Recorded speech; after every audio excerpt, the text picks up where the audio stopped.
Queremos dar boas-vindas a você, meu querido, por estar aqui juntos, todos juntos, nós podemos adorar o nosso Deus, exaltarmos ao nosso Deus.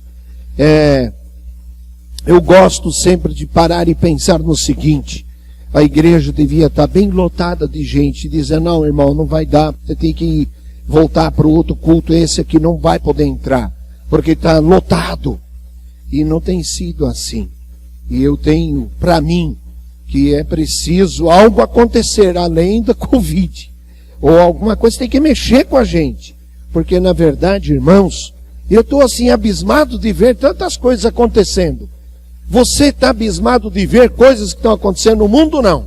Levanta a mão se você está abismado. Não é só o Covid. Você quer ver uma coisa que está acontecendo? Tem uma tempestade que tem acontecido lá nos Estados Unidos, lá no Golfo do México, em frente ao... Você dá uma olhada aqui em situação. Uma tempestade com vários assim, se espalhando e botando medo nas pessoas. Aí você começa a olhar de um lado para o outro do nosso planeta, e aí você começa a ver um monte de coisa acontecendo. Você está ouvindo. Você tem informações hoje que são muito claras, demonstrando coisas que acontecem. E aí são tantas coisas. O Covid que está aí, né? Ninguém vai negar que essa não é uma enfermidade que veio, mas veio por mão de Deus, dizendo, olha, isso aqui vai estar aí. E isso vai incomodar as pessoas, isso deve incomodá-las, não é verdade? E aí a gente só vai ouvindo coisas e mais coisas, situações nas quais nos chamam a atenção, E eu quero nesse momento, irmãos, que nós cantemos sobre essa firmeza das promessas de nosso Deus. Deus é fiel às suas promessas, Deus é fiel ao que Ele prometeu. Ele não é fiel a você, nem a mim. Ele não é fiel a mim, a você. Deus é fiel ao que Ele falou, o que Ele disse, o que Ele afirmou. Isso Deus é fiel. Ele é fiel. Então nós podemos crer na sua palavra, podemos crer no que Ele diz. E quando nós estamos cantando essa música, presta atenção nessa letra da música que nós vamos cantar, que fala sobre essas promessas que Deus fez para nós. Estão na sua palavra. E você pode conectar essas promessas. Pense sobre como Deus está cuidando de você e de mim. Vamos cantar, Rogério? Se você não conseguir cantar, porque tem alguns irmãos, olha, eu não consigo cantar. A Gislene é uma, olha, eu não consigo nem respirar com a máscara. Então, você pode afastar a sua máscara e cantar, se você se sentir mais assim confortável. Agora, você está distante do seu irmão. Isso é importante. Se você está cantando a sua esposa, seu marido, você pode cantar. Você pode ficar perto, afinal de contas, você dá beijo na sua esposa, não deu? Ô Carlos, você deu um beijo na esposa hoje? Imagine, né? Então tá certo. Então você pode ficar sem máscara perto dela, sem problema, né? Para cantar, ok? Vamos cantar, Rogério. Boa noite, vamos colocar em pé? Vamos estar cantando esse hino juntos, lembrando das promessas do nosso Deus.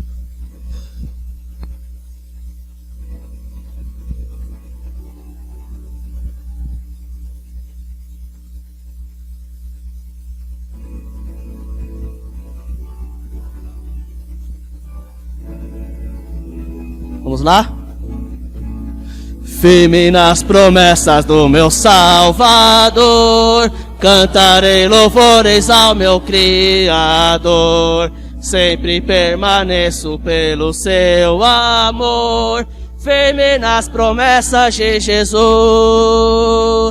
Firme, firme, firme nas promessas de Jesus, meu mestre. Firme, firme, sei firme nas promessas de Jesus.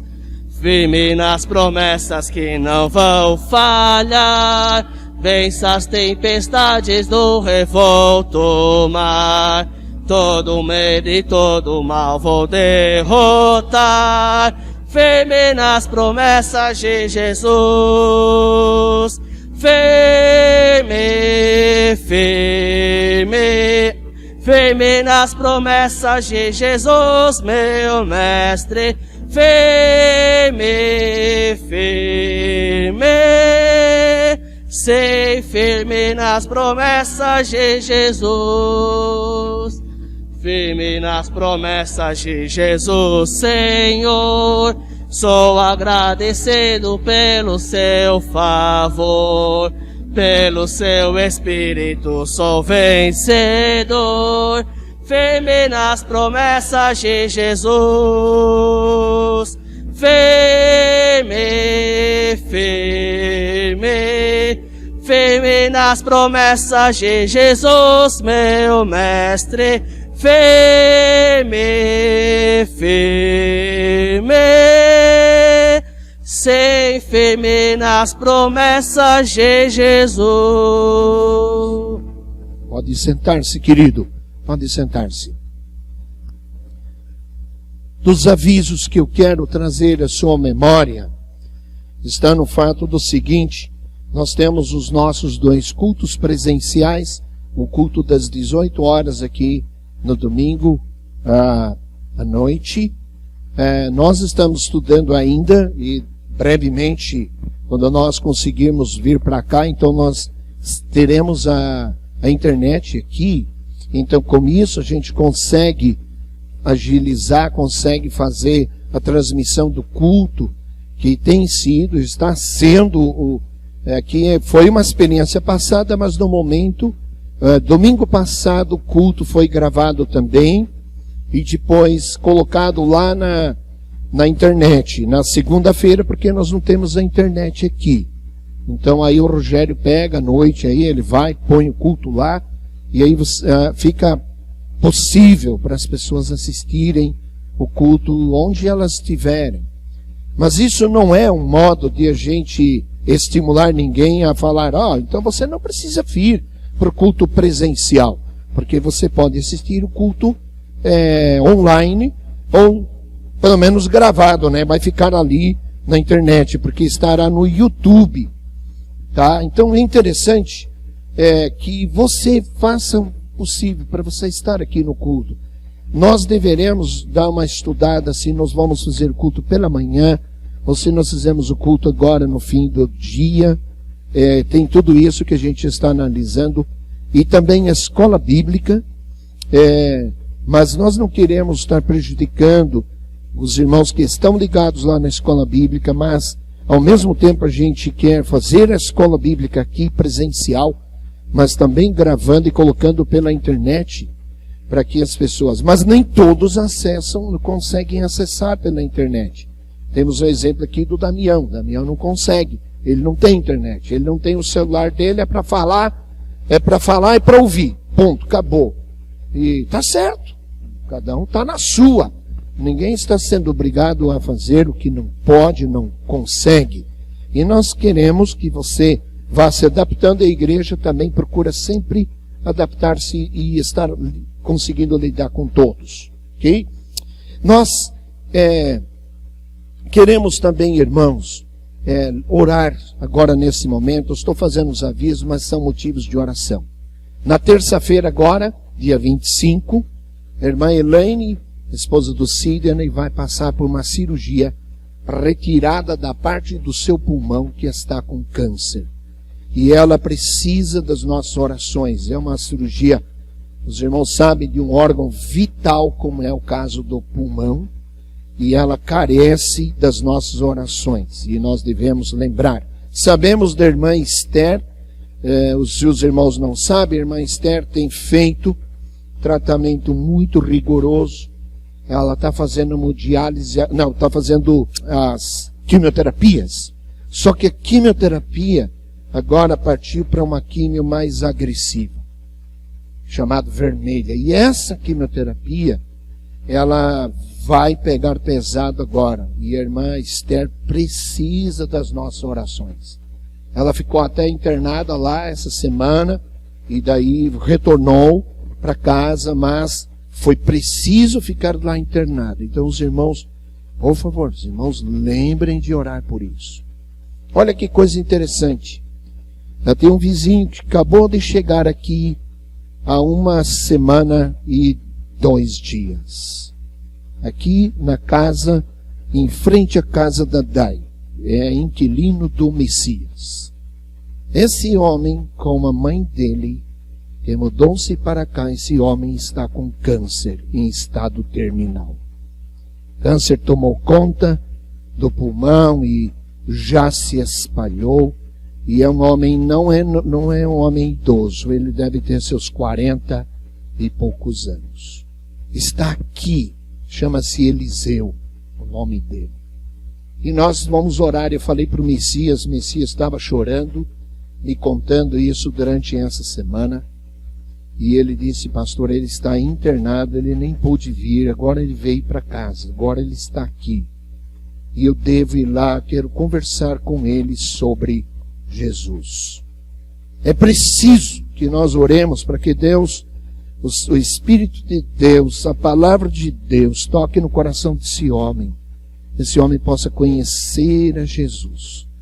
A coisa mais segura, mais firme, mais convicta que nós acabamos de cantar é que quando você tem a sua fé colocada em Jesus, e se você partir, se partir por conta do Covid, ou partir por conta de uma enfermidade, seja ela qual for, por sua idade ou talvez ainda jovem, não importa. Se você é salvo, está carimbada a tua passagem para a eternidade.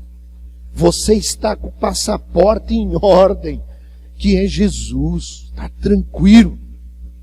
Mas, irmãos, quantas milhares de pessoas estão partindo desse mundo sem esperança, sem Jesus. E nós devemos ter essa atitude de nós buscarmos e não estarmos preocupados e fazendo o possível. Então a gente vai atrás, aí conversa. As pessoas estão bem sensíveis.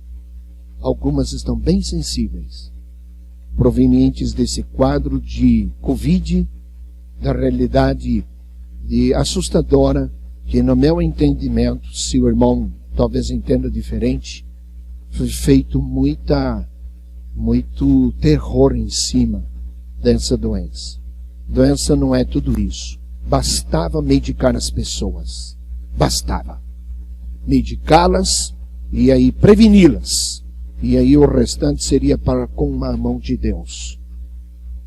Se eu não faço a minha parte, eu quero que Deus faça tudo. Faça a sua. Tome o remédio. Tome. Deus deu a medicina. Medicina é sabedoria de Deus. Dada a homens para tratar de enfermidades. Não importa qual. Pode ser Covid. Não importa. Mas isso é muito triste de ouvir isso. Porque nós poderíamos ter sido tratados a população mundial e não olharmos para números que talvez nem representem a verdade, principalmente em nível de Brasil. Nós ficamos muito tristes com isso. E nosso Deus também, porque na verdade não é isso que Deus queria.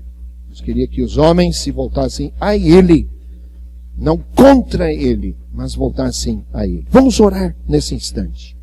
Pai querido,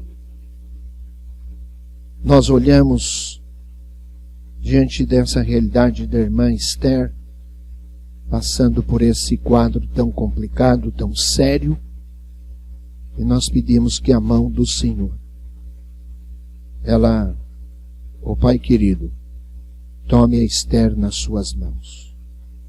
Que o Senhor tome a Esther no seu colo, que o Senhor a carregue nesse momento mais delicado da sua vida.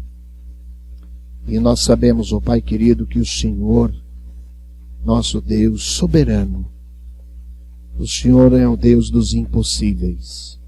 O Senhor é um Deus presente. O Senhor habita no coração da Esther. E nós pedimos que o Senhor cuide do corpo da Esther.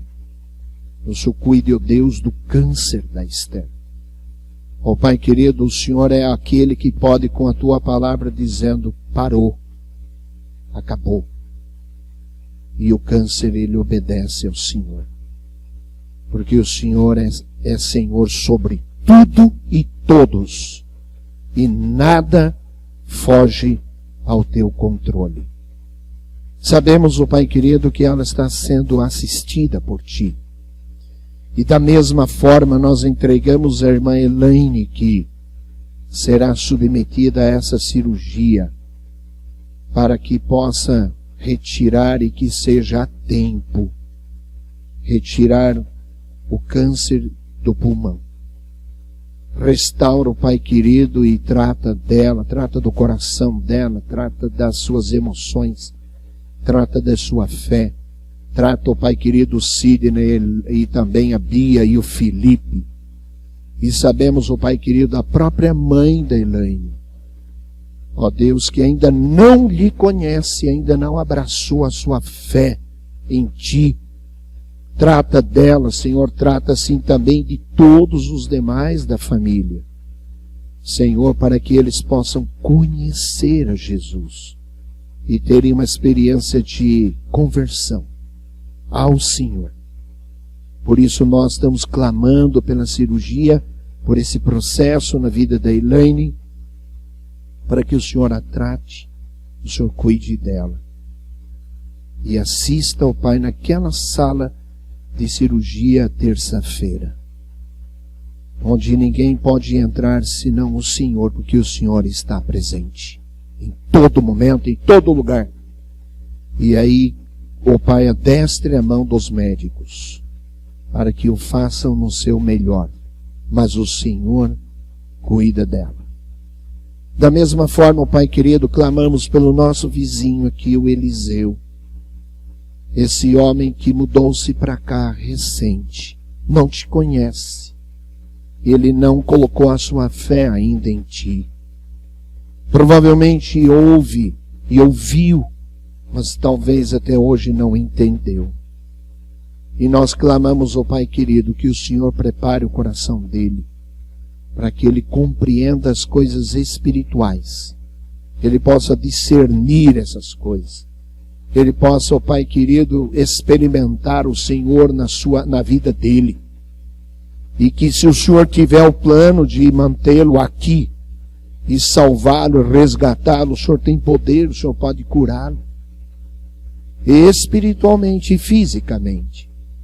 Mas, ó Pai querido, nós estamos aqui intercedendo por este homem. Assim intercedemos, ó Pai querido, também pela irmã Júlia, que está lá em São Paulo, Pai, e o Senhor tem conhecimento óbvio do que passa em seu coração e do que ela tem sofrido, do que ela tem enfrentado. E, ó Pai querido, nós clamamos a Ti, por cada um de nós, cada família aqui representada, cada irmão e irmã, cuida de nós. Essa é a nossa oração, em Teu nome. Amém e amém. A irmã Júlia mandou um abraço para toda a igreja, conversava de novo com ela, mantenho contato constante, sempre lembrando, mando um abraço, que eu tenho um amor muito grande por essa igreja, por cada um dos irmãos aqui. E agora em outubro ela disse, vou fazer meus 85 anos. Nunca passei tanto frio como estou passando aqui em São Paulo. E ela dizendo isso. Mas, na verdade, é Deus cuidando. Ela falou, eu quero ir embora para casa, eu quero estar com a Virgínia, quero estar com meus pais, eu quero estar com o Senhor lá no céu, porque aí eu não vou sofrer mais nada. E põe o louro comigo, o Cidinho está aqui, põe o Cidão comigo, e manda o Cidão comigo embora, que eu quero que ele vá comigo no caixão. Mas veja bem que história dela, né? Ela sempre repetindo. Mas, irmãos, ela manda esse abraço aos irmãos. Nós vamos cantar aqui, quero louvar-te, Senhor, preparando os nossos corações para ouvirmos a palavra de Deus. Enquanto cantamos, nós estaremos ofertando, então você pode vir aqui, caso você veio trazendo o seu dízimo, ou sua oferta, ou talvez uma oferta lá para os Gideões, naquele Novo Testamento azul, você pode estar ofertando e fazendo. Enquanto nós cantamos, nós estaremos fazendo isso. Rogério. Vamos colocar em pé mais uma vez, para estar cantando esse cântico.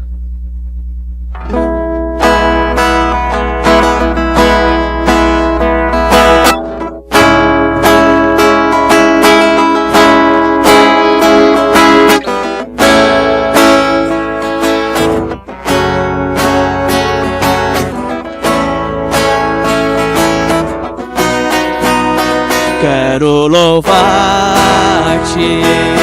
sempre mais e mais. Quero louvar-te, sempre mais e mais. Buscar o teu querer, tua graça conhecer. Quero louvar-te.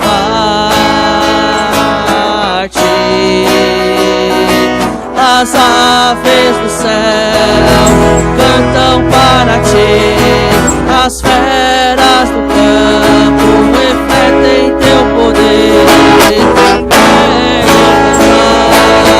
Quero levantar as minhas mãos a ti. Quero amar-te sempre mais e mais. Quero amar-te sempre mais e mais. Buscar o teu querer, tua graça conhecer. Quero amar-te.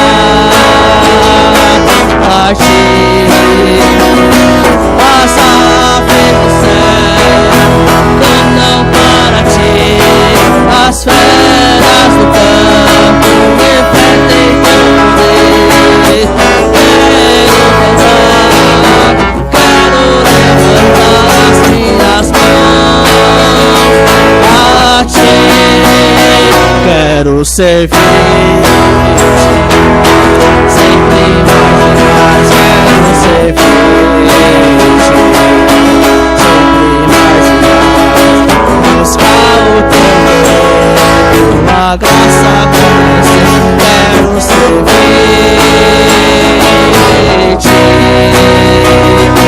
As aves do céu cantam para ti, as feras do campo refletem teu poder. Quero levantar as minhas mãos a ti. As aves do céu cantam para ti, as feras do campo refletem teu poder. Quero levantar as minhas mãos a ti, Senhor. Eu queria pedir para o Carlos orar. Dá para levar o microfone para ele lá, por favor, Léo? O Carlos vai estar orando, porque daí fica devidamente gravado também a oração. Oremos. Pai querido, somos gratos, Senhor, por estarmos aqui esta noite, ó Pai, louvando e agradecendo ao único digno, Senhor, de toda adoração. Obrigado, Senhor, pelo cuidado com as nossas vidas. Obrigado, Senhor, pelo cuidado com a Tua igreja. Ó Pai, nesta situação em que estamos vivendo, nessa pandemia, o Senhor tem cuidado e tem o controle de todas as coisas. Pai, nós te agradecemos porque o Senhor tem sustentado a Tua obra, sustentado a Tua igreja. Nesse momento difícil, ó Pai, em que o mundo está passando por esse problema dessa pandemia, o sustento, Senhor, a provisão tem sido entregue ao Pai por Ti. Obrigado pelos irmãos, pela fidelidade desses irmãos que têm sustentado a Tua obra. Pai querido, o Senhor abençoe a cada lar, a cada família, e que nós possamos entender, ó Pai, que nós estamos devolvendo um pouco daquilo que o Senhor já tem feito, porque o Senhor é fiel, por isso nós somos fiéis. Gratos somos, ó Pai, em nome de Jesus. Amém. Amém. Podem sentar, meu querido. Rogério.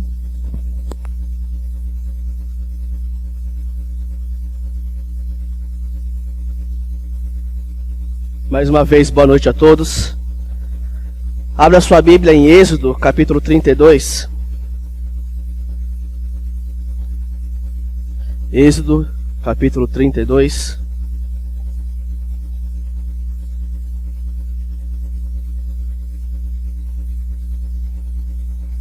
Nós vamos meditar dos versos 1 a 14 essa noite.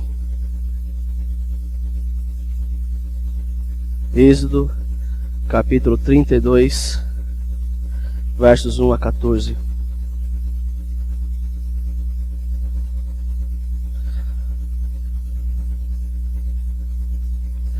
Rafa, me ajuda aqui, por favor, na leitura do texto. Pode passar o microfone para o Rafa, por favor? Pode vir aqui, por gentileza. Nós faremos a leitura do texto, os versos 1 a 14. Eu sei que os irmãos acabaram de se sentar, mas em reverência à palavra de Deus, se coloque em pé mais uma vez. Enquanto fazemos a leitura, eu e o Rafa faremos a leitura de forma alternada. E Êxodo 32, versos 1 a 14. Eu começo e você continua no microfone, tá ligado? Tá. Ok, vamos lá. O povo, ao ver que Moisés demorava a descer do monte, juntou-se ao redor de Arão e lhe disse: Venha, faça para nós deuses que nos conduzam, pois a esse Moisés, o homem que nos tirou do Egito, não sabemos o que lhe aconteceu. Arão respondeu: Tirem as argolas de ouro das orelhas de suas mulheres e de seus filhos e filhas, e tragam-nas para mim. Todos tiraram seus brincos de ouro e levaram a Arão. Ele recebeu o ouro, derreteu-o e trabalhou nele, dando-lhe a forma de um bezerro. Quando o povo viu o bezerro, começou a exclamar: Ó Israel, estes são os seus deuses que tiraram da terra do Egito. Vendo isso, Arão edificou o altar diante do bezerro e anunciou: Amanhã haverá uma festa dedicada ao Senhor. Na manhã seguinte, o povo levantou cedo para apresentar holocaustos e ofertas de paz. Depois todos comeram e beberam e se entregaram à farra. Então o Senhor disse a Moisés: Desça, porque o seu povo que você tirou do Egito corrompeu-se. Como se desviaram depressa do caminho que eu lhe havia ordenado, derreteram ouro e fizeram um bezerro, curvaram-se diante dele, lhes ofereceram sacrifícios. Dizem: Ó Israel, estes são os seus deuses que o tiraram da terra do Egito. Disse o Senhor a Moisés: Tenho visto que este povo é um povo obstinado. Agora fique de lado, e eu lançarei contra eles minha ira ardente, e o destruirei. Depois farei de você, Moisés, uma grande nação. Moisés, porém, suplicou ao Senhor, o seu Deus, clamando: Ó Senhor, por que se acenderia a tua ira contra o teu povo que tiraste do Egito com grande poder e forte mão? Por que deixaram os egípcios dizerem: o Deus deles os resgatou com má intenção de exterminá-los nos montes e apagá-los da face da terra? Deixa de lado tua ira ardente. Arrepende-te de ti quando a esta calamidade terrível que ameaçaste enviar sobre o seu povo. Lembra-te dos teus servos Abraão, Isaque e Israel, aos quais juraste por ti mesmo: farei o que os seus descendentes sejam numerosos como as estrelas do céu, e lhes darei toda esta terra que lhes prometi, que será a sua herança para sempre. Então o Senhor se arrependeu da calamidade terrível que havia ameaçado enviar sobre o seu povo. Vamos orar. Pai, estamos diante da tua palavra nesse momento e rogamos as tuas infinitas misericórdias sobre nós nesse momento. E também pedimos, Deus, que nos dê um coração sensível à tua palavra, à tua vontade, e um coração submisso ao que o Senhor deseja para nós através desse texto. Que nós possamos sair daqui conhecendo um pouco mais do Senhor, do seu caráter, e do que o Senhor deseja para as nossas vidas. Esteja com esse momento conosco e aceite esse momento como adoração a Ti. É essa a nossa oração, em nome de Cristo Jesus. Amém. Pode se assentar. Obrigado, Rafa.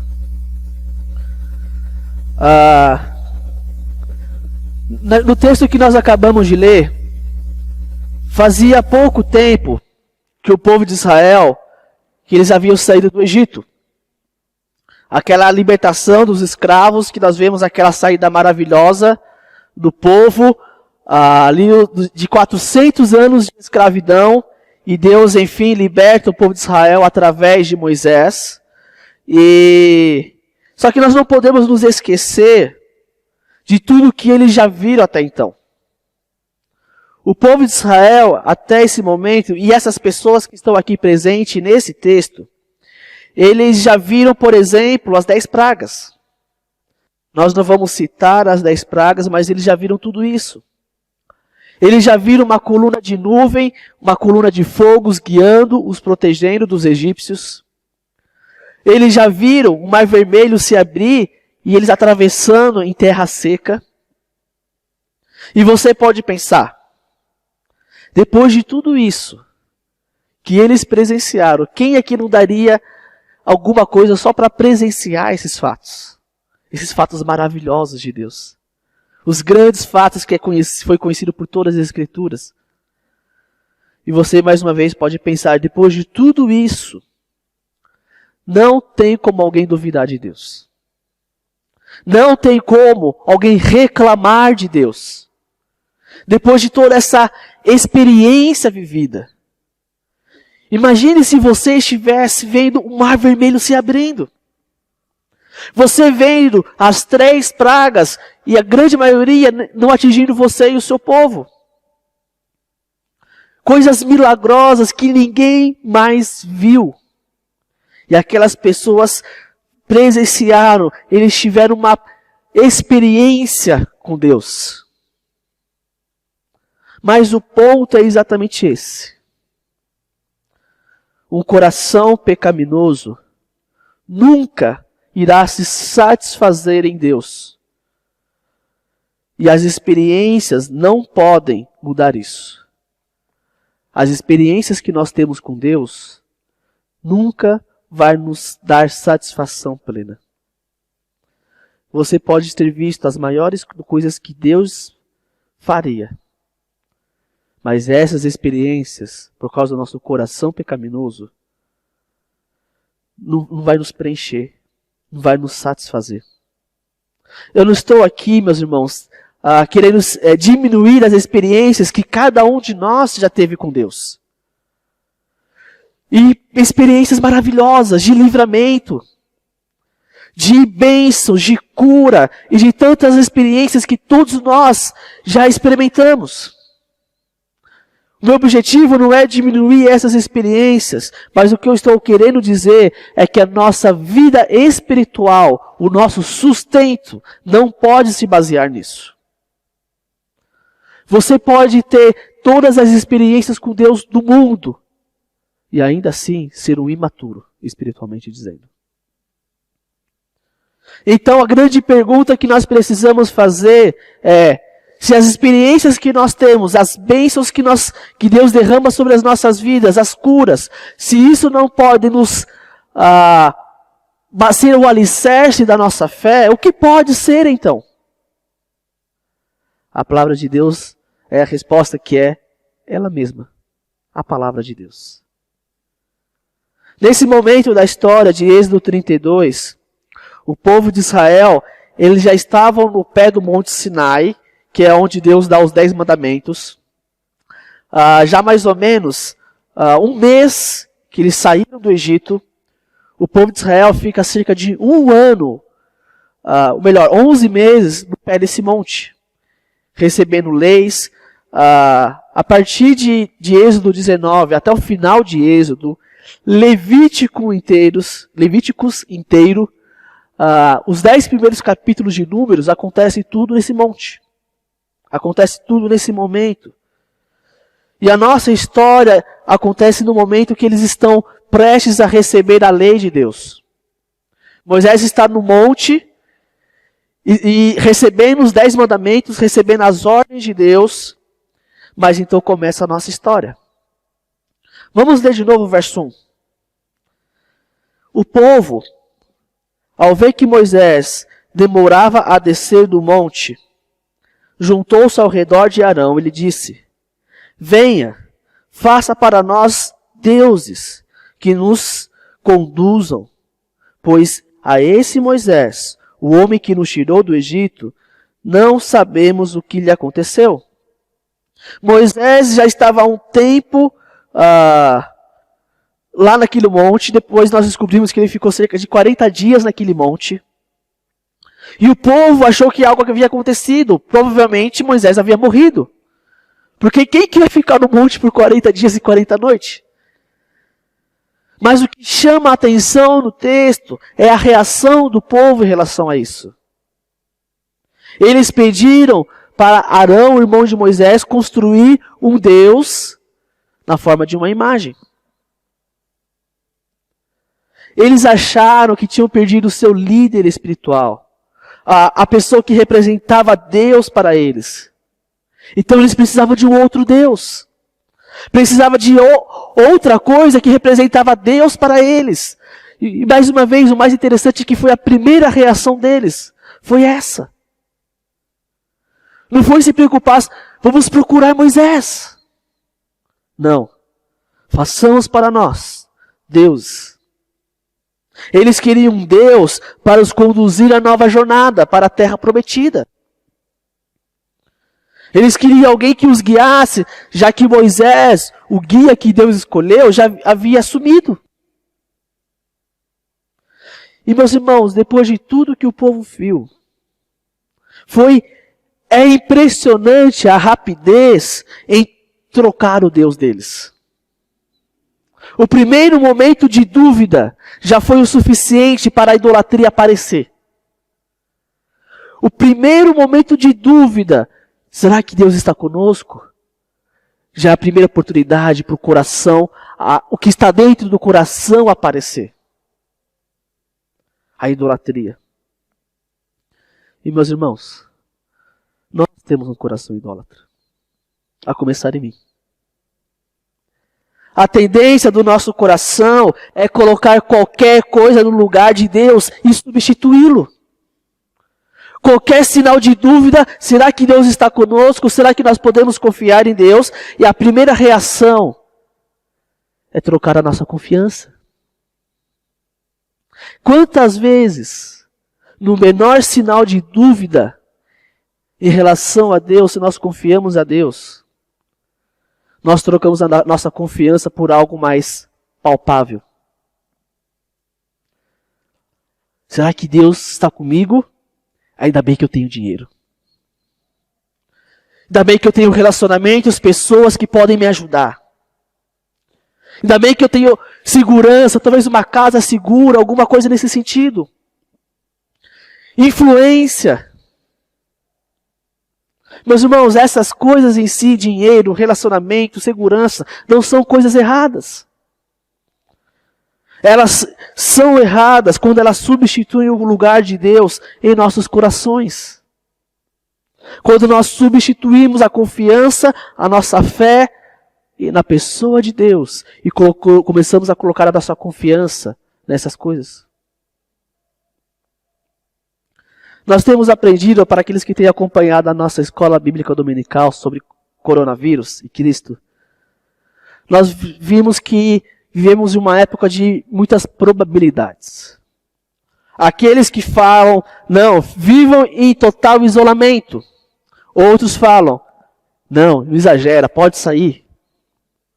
Outros falam, não, o risco dos idosos é mais fácil pegar. Outros, não, mas tem muitos jovens morrendo.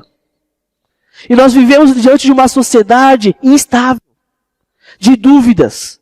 E a grande questão que nós estamos conversando na nossa escola bíblica dominical é, em quem podemos confiar? Nós estamos aprendendo que esse alicerce, essa rocha, é o próprio Deus, através da sua palavra. Mas a grande pergunta que o texto já traz à tona aos nossos corações, o que tem substituído Deus no seu coração? O que você tem amado mais do que a Deus no seu coração? Talvez se apegando à sua carreira, à sua profissão, mais uma vez ao seu dinheiro, e tantas outras coisas que nós podemos nos agarrar. O que você ama mais do que o próprio Deus? E meus irmãos, falando agora como um seminarista, o pastor sabe muito bem disso. O ministério pode ser isso. O ministério pode estar entre um líder e o próprio Deus. Deixe o dedo marcado em Êxodo 32. Vá para Gênesis 22 agora. Gênesis 22. Apenas versos 1 e 2. Gênesis 22, versos 1 e 2. Diz assim: Passado algum tempo, Deus pôs a Abraão à prova, dizendo-lhe: Abraão. Ele respondeu: Eis-me aqui. Então disse Deus: Tome o seu filho, o seu único filho, Isaque, a quem você ama, e vá para a região de Moriá.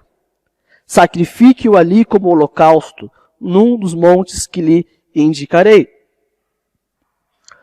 Já parou para pensar por que a prova de fé que Deus pediu para Abraão foi sacrificar o seu próprio filho? Ter um filho não é errado. Deus havia prometido um filho. E agora Deus quer tirar o meu filho? Não faz sentido nenhum. Quando nós lemos principalmente textos da Bíblia, principalmente histórias, narrativas, os detalhes são muito importantes. Porque ele fala no texto no verso 2, a quem você ama. Parece algo normal, porque todo pai ama o filho.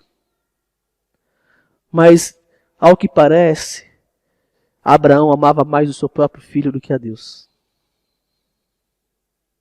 Provavelmente Isaque se tornou o que Abraão mais amava, e esse lugar era de Deus.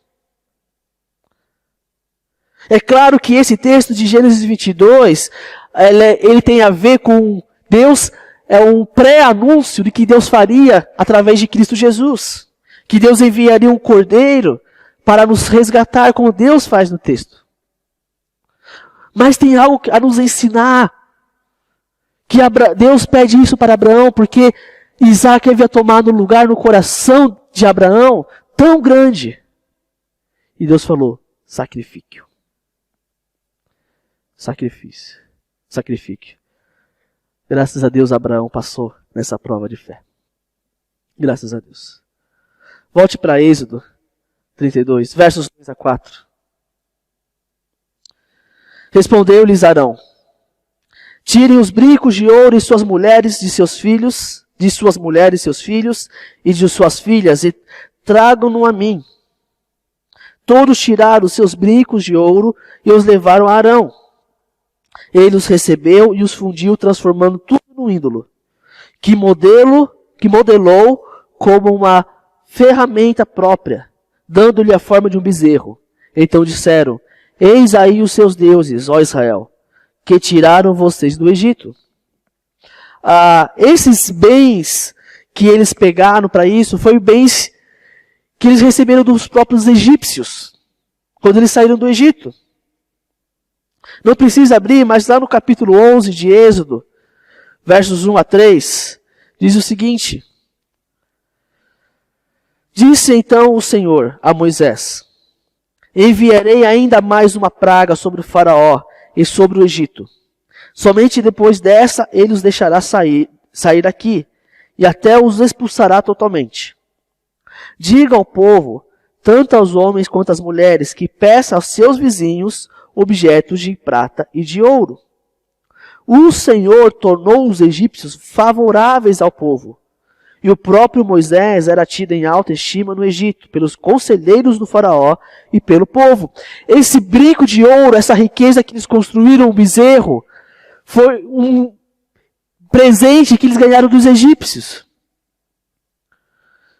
E é interessante que o texto fala que isso só foi possível porque Deus tornou os egípcios favoráveis ao povo. Eles deram de bom grado.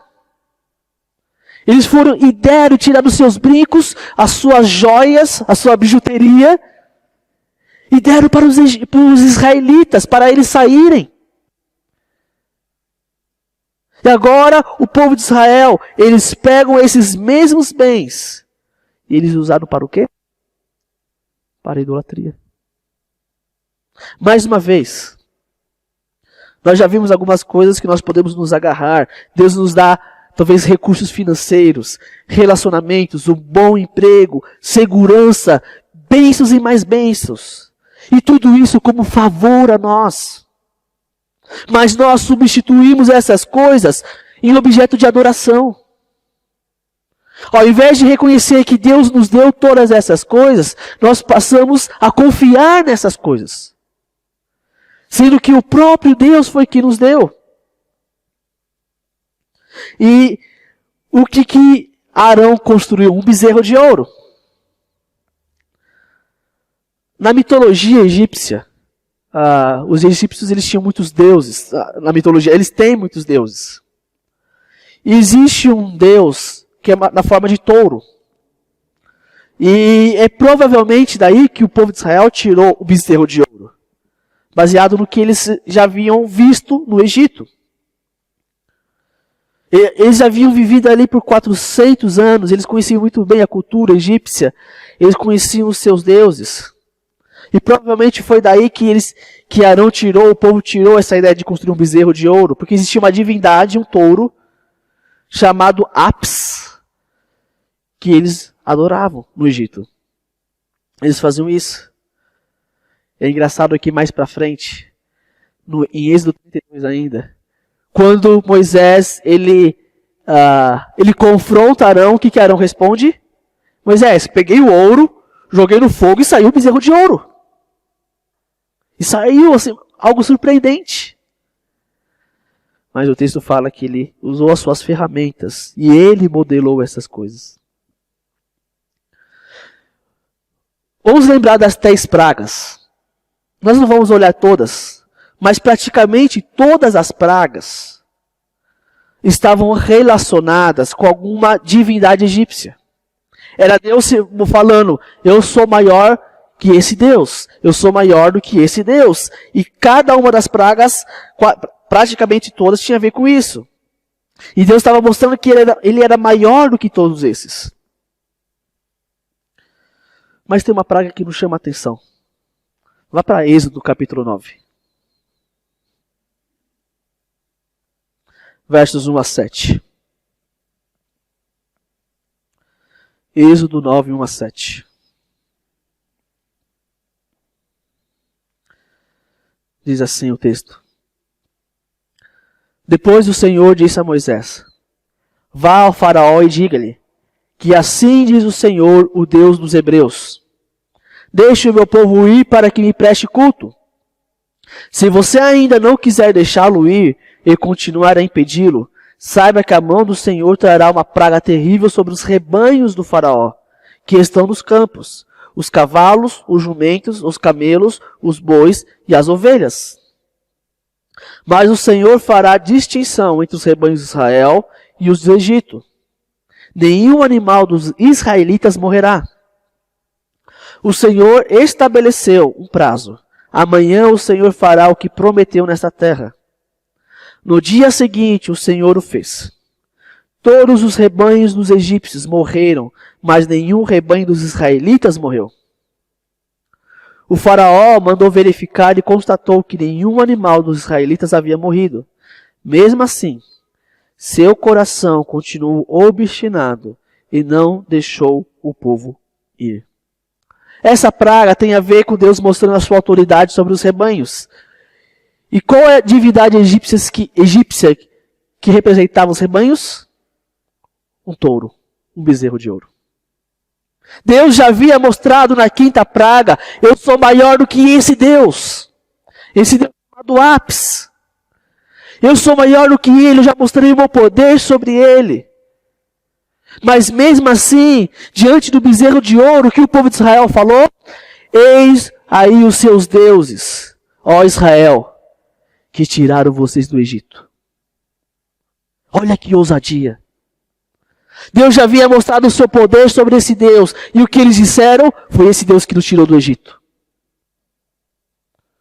É exatamente isso, meus irmãos, que nós fazemos quando nós colocamos qualquer coisa no lugar de Deus. Romanos 1, 18 a 23, Paulo fala exatamente isso. Romanos 1,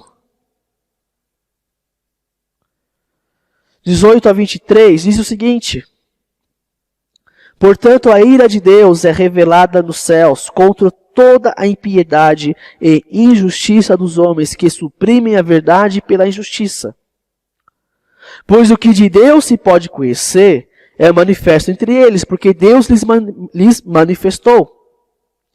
Pois desde a criação do mundo, os atributos invisíveis de Deus, seu eterno poder e sua natureza divina, têm sido vistos claramente, sendo compreendidos por meio das coisas criadas, de forma que tais homens são indesculpáveis. Porque tendo conhecido a Deus, não o glorificaram como Deus, nem lhe renderam graças, mas os seus pensamentos tornaram-se fúteis, e o coração insensato deles obscureceu-se.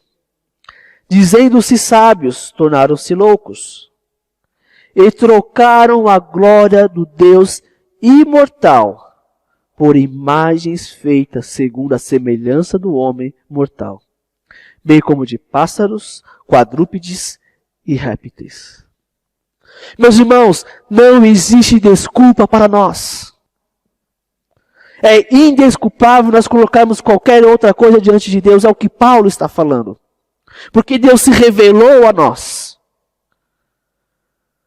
Deus se revelou e mesmo assim, mesmo as pessoas o conhecendo, mesmo nós o conhecendo, nós conhecendo o seu caráter, nós conhecendo o seu poder, nós tendo experiências incríveis com Deus, o que nós fazemos? Colocamos as coisas criadas no lugar de Deus. E deixamos de glorificar a Deus. É isso que o povo estava fazendo. É isso que estava acontecendo. Versos 5 e 6 de Êxodo 32. Vendo isso, Arão edificou um altar diante do bezerro e anunciou: amanhã haverá uma festa dedicada ao Senhor. Na manhã seguinte ofereceram holocaustos e sacrifícios de comunhão. O povo se assentou para comer e beber, e levantou-se para se entregar à farra. E é interessante, observe na sua Bíblia, no verso 5, fala, haverá uma festa dedicada ao Senhor. O seu Senhor está com letra maiúscula? Se a sua tiver, levanta a mão. Esse Senhor é a palavra Yahvé, que é a palavra usada para o Deus verdadeiro, o Deus Israel. E eu não sei se Arão tentou dar um jeitinho brasileiro, ou se ele realmente queria nisso, mas o fato é que ele falou, vamos fazer uma festa em dedicação a Yahvé. Eu não sei se, mais uma vez, se ele estava tentando dar um jeitinho, ou se ele cria que aquele bezerro de ouro era uma representação de Yahvé. Mas o texto diz exatamente isso, era uma festa dedicada a Yahvé. Aquele bezerro, talvez, eles falavam, nós cremos em Yahvé, mas aqui está a imagem dele.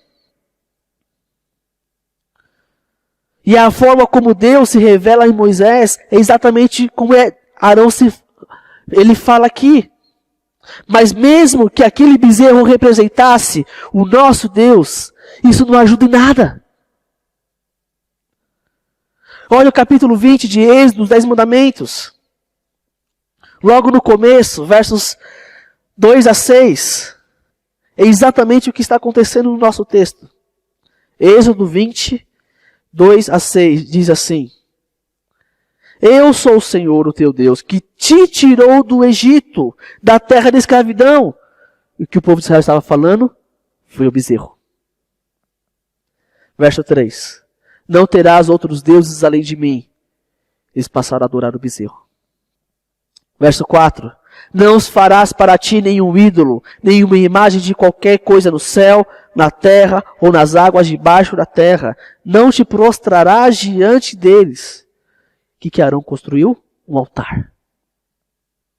Nem lhes prestarás culto, porque eu, o Senhor, o teu Deus, sou Deus zeloso, que castiga os filhos pelos pecados de seus pais, até a 3ª e 4ª geração daqueles que me desprezam. Mas trato com bondade até 1000 gerações aos que me amam e obedecem aos meus mandamentos. Eles fizeram uma imagem. Eles adoraram aquela imagem. Eles falaram que aquela imagem os havia tirado do Egito. No final do verso 6, a gente vê que a degradação humana se não é tratada por Deus, ela vai se afundando cada vez mais. Eu não sei quantos irmãos aqui já leram o livro de Juízes. Juízes mostra como que o povo era imoral. Era um ciclo. O povo pecava, o povo clamava, Deus mandava um juiz, o povo se arrependia, o juiz libertava o povo. Enquanto aquele juiz vivia, o povo seguia Deus, o juiz morria, começava tudo de novo. O povo pecava. Só que esse ciclo, ele não é simplesmente um ciclo assim. Ele é um ciclo assim. Porque o povo vai fazendo cada vez pior. Até os juízes são cada vez piores, moralmente dizendo. Juízes que pecaram, que fizeram contra o que o Senhor mandou. Tivemos Jefté, que sacrificou a própria filha. Sansão, que foi desobediente a Deus. E entre outros. A degradação do povo foi tão grande que eles fizeram uma guerra civil e quase destruíram uma tribo. Lembra-se daquela história de Sodoma e Gomorra? Que aquelas pessoas de Sodoma e Gomorra queriam ter relações com os 2 anjos que estavam com Ló. E Ló fez o quê? Ofereço minhas 2 filhas. No período dos juízes, isso aconteceu. O homem deu a sua concubina para ser estuprada por toda uma cidade. E no dia seguinte ela estava esquartejada. Isso no povo de Deus. Isso está na Bíblia. O povo cada vez mais longe, o povo cada vez mais em degradação. E no verso 6 de Êxodo 32, no final fala: o povo se assentou para comer e beber e levantou-se para se entregar à farra. Que farra que era essa? Meus irmãos, é as piores coisas que você pode imaginar. Farras sexuais, que eles entendiam que era uma forma de adoração aos deuses. O povo de Israel se entregou a isso. Tudo isso porque eles trocaram Deus no coração deles. E o buraco foi cada vez mais fundo. Cada vez mais fundo. Eles fizeram uma adoração secularizada. Um secretismo religioso. Só que o interessante é que quem que resolveu o problema? Foi o povo de Israel? Foi Arão? Quem que interviu na situação? Olha o começo do verso 7. Então o Senhor disse a Moisés: desça. A nossa situação de idolatria, a nossa situação de pecado, precisa da intervenção de Deus. E Ele já interviu através de Cristo. Deus já interviu sobre as nossas vidas, sobre os nossos pecados. Através de Jesus Cristo. Mas a intervenção é dele. Porque se dependesse de nós, estávamos cada vez mais no fundo do pecado. Versos 7 a 10. Então o Senhor disse a Moisés: desça, porque o seu povo que você tirou do Egito corrompeu-se. Muito depressa, lembra que eu falei a rapidez que eles tiveram? Muito depressa se desviaram daquilo que lhes ordenei e fizeram um ídolo de forma de bezerro. Curvaram-se diante dele e ofereceram sacrifícios e disseram: eis aí, ó Israel, os seus deuses que tiraram vocês do Egito. Disse o Senhor a Moisés: tenho visto que este povo é um povo obstinado. Deixe-me agora para que a minha ira se acenda contra eles. Eu os destrua. Depois farei de você uma grande nação. O povo de Deus é descrito como povo obstinado. Talvez na sua Bíblia esteja escrito de dura cerviz. E é literalmente o que quer dizer essa palavra, dura cerviz. E essa ideia é a ideia de um campo, onde as pessoas usavam animais para arar a terra, usavam bois, e eles usavam objetos, como aguilhão, para os bois obedecerem. E mesmo assim, tinham bois que não obedeciam. Mesmo levando ferroada, mesmo levando o aguilhão. E eles eram chamados de dura serviço, porque eles não queriam obedecer, mesmo na dor. Era ver como eles tratavam os animais.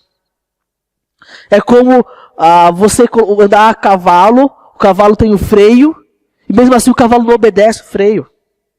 É um cavalo de dura serviço. Ele não obedece. Ele quer fazer o que ele quer. E esse mesmo termo foi usado para o povo no sentido que eles não se curvavam. Eles eram insubmissos a Deus. Em Isaías, nós não vamos ler, mas Isaías 48:4 fala que eles tinham a sua coluna de ferro, porque eles não se dobravam. Eles não queriam se submeter ao Senhor, desobedientes, um coração obstinado. A palavra de Deus diz que todos nós temos um coração obstinado. Voltando para Romanos capítulo 1, capítulo 2, verso 5. Romanos 2:5 diz o seguinte: contudo, por causa da sua teimosia e do seu coração obstinado, você está acumulando ira contra si mesmo, para o dia da ira de Deus, quando se revelará o seu justo julgamento. Em Romanos 1:2, Paulo está descrevendo o pecado da humanidade. Nós temos um coração obstinado. A nossa tendência é não obedecer a Deus. E é por causa disso, como o povo de Israel, merecemos a ira de Deus. No capítulo 32 de Êxodo, no verso 10, Deus fala: vou derramar a minha ira. Eu os vou destruir. Porque é o que uma pessoa de coração obstinado merece. Era essa a nossa situação, a situação de uma pessoa que está em rebeldia a Deus, que tem o seu coração obstinado a Deus. Deus derrama a sua ira justa. E o que nós precisamos? O que uma pessoa dessa precisa na sua vida? Das misericórdias de Deus. É o que Moisés pede na continuação do nosso texto. Versos 11 a 14. Moisés clama por misericórdia a Deus. Moisés, porém, suplicou ao Senhor, o seu Deus, clamando: ó Senhor, por que se acenderia a tua ira contra o teu povo que tiraste do Egito com grande poder e forte mão? Por que diriam os egípcios: foi com intenção maligna que ele os libertou para matá-los nos montes e bani-los da face da terra? Arrepende-te no fogo da tua ira. Tem piedade e não tragas este mal sobre o teu povo. Lembra-te dos teus servos Abraão, Isaque e Israel, aos quais juraste por ti mesmo. Farei os seus descendentes que seus descendentes sejam numerosos, como as estrelas do céu, e lhes darei toda esta terra que lhes prometi, que será a sua herança para sempre. E sucedeu que o Senhor arrependeu-se do mal que ameaçara trazer sobre o povo. Aqui Moisés, ele dá 3 motivos para Deus usar de misericórdia. O primeiro motivo no verso 11, o próprio Deus havia escolhido aquele povo. Senhor, o Senhor nos escolheu. Foi o Senhor que nos tirou do Egito. O Senhor nos escolheu para ser o seu povo, para sermos os seus sacerdotes na terra. Lá no capítulo 19 de Êxodo, versos 5 e 6, quando eles chegaram nesse monte Sinai, olha o que Deus fala para eles, Êxodo 19, 5 e 6. Agora, se me obedecerem fielmente e guardarem a minha aliança, vocês serão o meu tesouro pessoal dentre todas as nações. Embora toda a terra seja minha, vocês serão para mim um reino de sacerdotes e uma nação santa. Essas são as palavras que você dirá aos israelitas. E Moisés, ele fala, o Senhor nos escolheu. O segundo motivo que ele dá para Deus no verso 12 é que o nome de Deus deveria ser honrado ou vindicado por todas as nações. Moisés fala, Senhor, se o Senhor nos destruir o povo de Israel, os egípcios falarão, nossa, o Deus deles fez tudo isso para matar-nos no monte? O seu nome tem que ser honrado e glorificado. E o terceiro motivo que Moisés dá para Deus usar da sua misericórdia é que Deus fizera promessas na aliança com Abraão e que não poderiam ser cumpridas se todo o povo fosse destruído. Meus irmãos, também existem 3 motivos, 3 razões para clamarmos pelas misericórdias de Deus. Primeiro, é porque Deus nos escolheu como seu povo. Em 1 Pedro 2,9, esse mesmo texto de Êxodo 19 é citado por Pedro, que nós somos o povo escolhido, nação santa, de propriedade exclusiva de Deus. Deus nos escolheu. Deus, haja com misericórdia conosco. Segundo motivo é para que Ele seja honrado, para que Ele seja glorificado e as nações vejam as misericórdias de Deus. E o terceiro motivo é porque Deus nos fez promessas. Promessa de vida eterna. Mas, meus irmãos, esses 3 motivos só existem por causa de Cristo. Podemos ser parte do povo de Deus, podemos glorificar o Pai da forma devida e termos vida eterna por causa do sacrifício de Cristo na cruz. Por causa do mérito dele. Por causa disso. Lembra-se que no começo do nosso sermão, eu disse que nós não podemos nos basear nossa vida espiritual em experiências, mas ensina a palavra de Deus. Olhe de novo para Êxodo 19, 5 e 6. Verso 5 só. Agora, se me obedecerem fielmente e guardarem a minha aliança, vocês serão o meu tesouro pessoal de entre todas as nações, embora toda a terra seja minha. Se vocês me obedecerem, se vocês guardarem os meus mandamentos, era isso que sustentaria o povo. O povo tinha visto pragas, havia visto livramentos de 400 anos de escravidão, o mar vermelho se abrir. Mas a base que era obedecer a Deus, eles não cumpriram. E eles caíram. Mais uma vez, as experiências que nós temos com Deus têm o seu valor. E serve para exemplificar a aplicação ou não das Escrituras em nossas vidas. Mas as experiências, meus irmãos, não nos tornarão santos. É a obediência à palavra de Deus. É o exercício das Escrituras que nos moldam ao caráter de Cristo.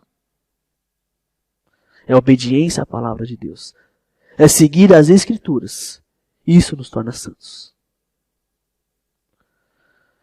Talvez existam pessoas em vários lugares que, mais uma vez, que têm anos de conversão, cheias de experiências com Deus, mas imatura, que não se parecem nada com Cristo, que não se parecem nada. Algumas coisas para nós terminarmos. A nossa regra de fé e prática são as Escrituras e não as experiências que nós vivemos, que são boas. Mas o que nós devemos seguir, o que conduz, o que nos molda é a palavra de Deus. Use as experiências para mostrar o poder da palavra de Deus. Use as suas experiências para levar as pessoas, obedeça. Vale a pena obedecer. Eu não obedeci e olha a minha experiência. Eu obedeci e olha a minha experiência. As experiências servem para demonstrar, para revelar o poder da palavra de Deus. Siga a Bíblia, não as experiências de alguém. E todos nós podemos fazer isso, aconselhando, exortando uns aos outros. Façam isso, leve a sua experiência, mas firmada nas Escrituras. Porque é aqui que está o poder para vidas serem transformadas. Esse texto de Êxodo 32, ele está aqui para alertar o povo de Israel que mesmo diante da libertação de Deus do Egito, mesmo diante da manifestação do poder de Deus, eles ainda tinham um coração obstinado. Eles precisavam das misericórdias de Deus. E o seu maior ato, o maior ato de Deus de misericórdia, foi demonstrado na cruz. Na cruz, nós temos a libertação dos nossos pecados. E a maior manifestação do poder de Deus. Mas ainda assim, as pessoas têm um coração obstinado. E a única maneira de receber a misericórdia de Deus é tendo Jesus como seu único e suficiente Salvador. É isso que nós precisamos entender nesse texto. O remédio para um coração obstinado é a cruz. O remédio para um coração idólatra é a cruz. Talvez você está aqui essa noite e você talvez tenha colocado outras coisas no lugar de Deus. Tarefas, responsabilidades, mais uma vez que não são erradas. Mas a partir do momento em que toma o lugar de Deus, cuidado. Deus pode agir com você como agiu com Abraão. E o remédio para isso, arrependa-se. Aceite as misericórdias de Deus. Descanse na graça de Deus. Descanse no poder de Deus de transformar a sua vida dia após dia através da sua palavra. Não confie na sua própria força, mas confie na capacitação do Espírito Santo que atua e habita em você. Descanse na graça de Deus, descanse na cruz de Cristo. Arrependa-se do seu pecado. Arrependa-se da sua idolatria. Arrependa-se do seu coração obstinado. Clame pelas misericórdias de Deus que a todos dá gratuitamente, com a sua graça. Jeremias em Lamentações fala que as misericórdias do Senhor se renovam a cada manhã. Amém por isso. Amém por isso. Vamos orar. Deus, muitos de nós, muitas vezes eu, torno coisas mais importantes e se torna idolatria no meu coração. Muitas vezes eu tenho um coração obstinado e não quero largar o pecado em minha vida. E por isso eu, junto com o teu corpo, clamamos as tuas infinitas misericórdias sobre nós. Obrigado, Deus, porque o Senhor tirou toda a nossa culpa. O sangue de Cristo lava todo o nosso pecado e perdoa todos os nossos pecados, porque se não fosse assim, ai de nós. Obrigado porque o Senhor derramou a sua ira justa sobre o teu filho. De maneira que ele teve uma vida perfeita. Mas por causa disso, nós temos vida eterna. E podemos descansar nessas promessas de vida eterna. Deus, obrigado. Porque o Senhor enviou seu filho para morrer na cruz por nós.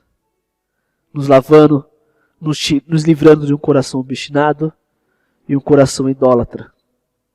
E nos ensina, Deus, a nos firmar cada vez mais nas tuas santas palavras, nos teus ensinos, nas tuas escrituras. Que nós possamos entender a tua palavra, que nós possamos aplicar a tua palavra em nossas vidas. E viver de uma maneira santa, como a tua palavra diz, sede santos, porque eu sou santo. Obrigado, Deus, pela tua palavra. Essa é a nossa oração em nome de Cristo Jesus. Amém. Pastor. Nós queremos encerrar aqui com a bênção a bênção apostólica. Curve a sua cabeça.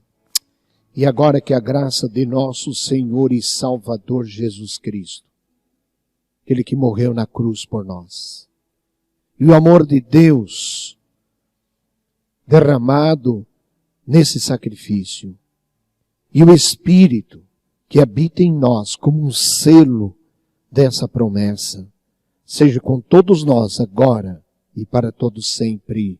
Amém e amém. Deus abençoe, tenha uma boa noite e que Deus te guarde de todo mal.